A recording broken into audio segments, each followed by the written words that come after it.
aí, pessoal, tudo bem? Sejam bem-vindos a mais um vídeo. Eu sou a professora Larissa de Biologia e eu quero trazer aqui para vocês um tema que eu achei bem peculiar dentro da prova do Enem, que falava um pouquinho sobre histologia. Não sei se você também teve ali uma dificuldade quando olhou para uma questão que trabalhava com tecido muscular. E eu trouxe essa questão para discutir com vocês sobre este tema. Vamos lá entender um pouquinho sobre tecido muscular estriado esquelético. Esse tecido, ele está associado ao esqueleto. Só para vocês terem uma noção, vamos aqui então colocar um panorama geral do tecido muscular. O tecido muscular, ele é dividido em tecido muscular estriado e não estriado. O estriado ele pode ser dividido em estriado esquelético ou estriado cardíaco. O tecido não estriado a gente também chama de liso, tá? O tecido estriado esquelético ele está associado ao esqueleto. O tecido estriado cardíaco é o que a gente chama de miocárdio, tá no coração. E o tecido não estriado ou liso, ele está em volta dos vasos e ele também forma,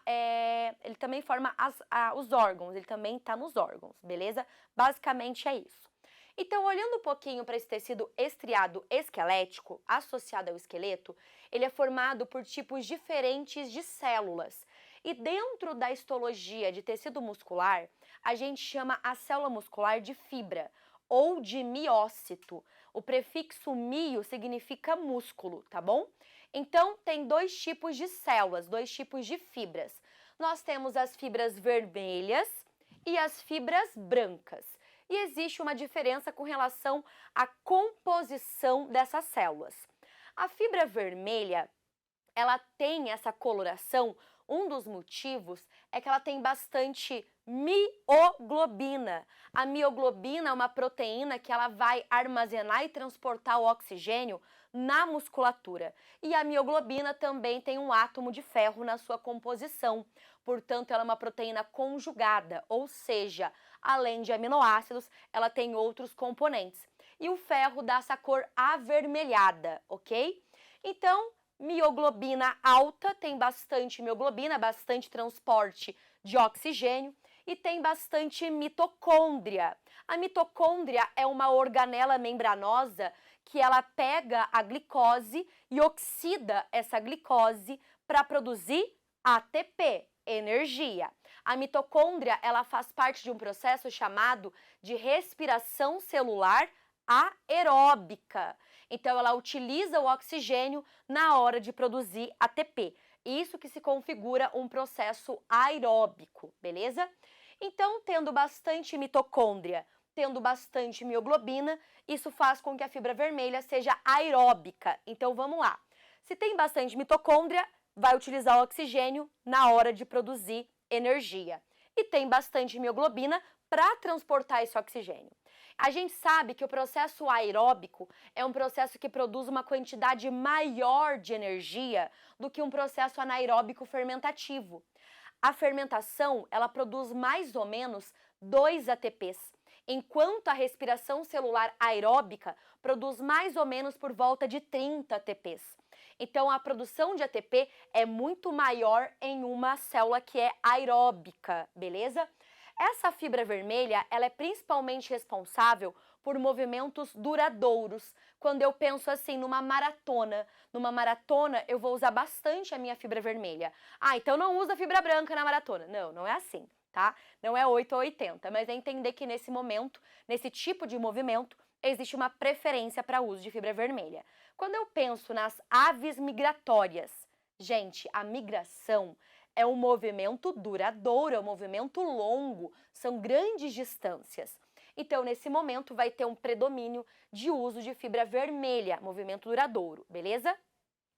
A fibra branca, por sua vez, ela tem características opostas. Então, ela tem baixa quantidade de mitocôndria e baixa quantidade de mioglobina. Então, ela não tem muita mitocôndria, então o processo de respiração celular aeróbica, ele não vai estar sendo preferenciado nesse momento.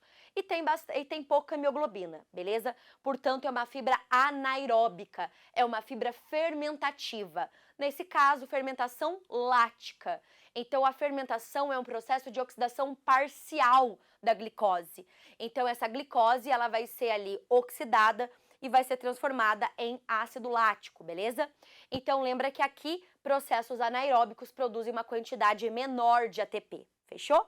Galera, e aqui essa fibra é normalmente para movimentos rápidos, de explosão.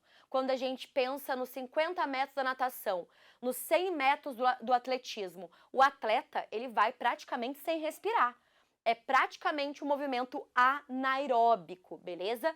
Então, aqui nós temos uma quantidade menor de ATP e aqui uma quantidade maior de ATP. Então, assim a gente pode ir para a questão do Enem e agora vai ficar muito mais fácil para a gente resolver essa questão. Bora lá então? Vou ler aqui junto com vocês. Produção, pode colocar pra gente a questãozinha. Obrigada. As aves apresentam dois tipos de músculos em seus corpos, vermelhos e brancos. As aves migratórias, como as garças, gansos e patos selvagens, têm os músculos vermelhos bem desenvolvidos, com uma ampla rede de vasos sanguíneos. Nas viagens por grandes distâncias, tais músculos são fundamentais, pois favorecem a execução de manobras? Não. Metabolismo corpóreo elevado. Porque quando eu produzo uma quantidade maior de ATP, eu tenho mais energia para aumentar mais o meu metabolismo e conseguir percorrer uma distância maior. Execução de manobra não vai entrar. Manutenção da aerodinâmica, isso tem a ver com a morfologia, com a anatomia do animal. Deslocamento em grandes velocidades? Não. Se a gente está falando de movimento de explosão, aí a gente está falando de fibra branca. É um movimento rápido de explosão. Capacidade do voo em grandes altitudes também não tem relação. Tem relação com a quantidade de ATP produzido, que vai fazer com que tenha uma grande quantidade, então ali possa, né, ter um grande aumento da atividade metabólica. Beleza, galera? Ficamos aí com a letra B. Então, voltando aqui para o quadro agora, só para a gente concluir nosso assunto. Então, entendam que o músculo esquelético tem dois tipos de fibras, uma aeróbica, outra é anaeróbica. Isso tem relação com a composição de cada uma das células, beleza? Espero que você tenha gostado dessa explicação. Eu fico por aqui e até o nosso próximo vídeo.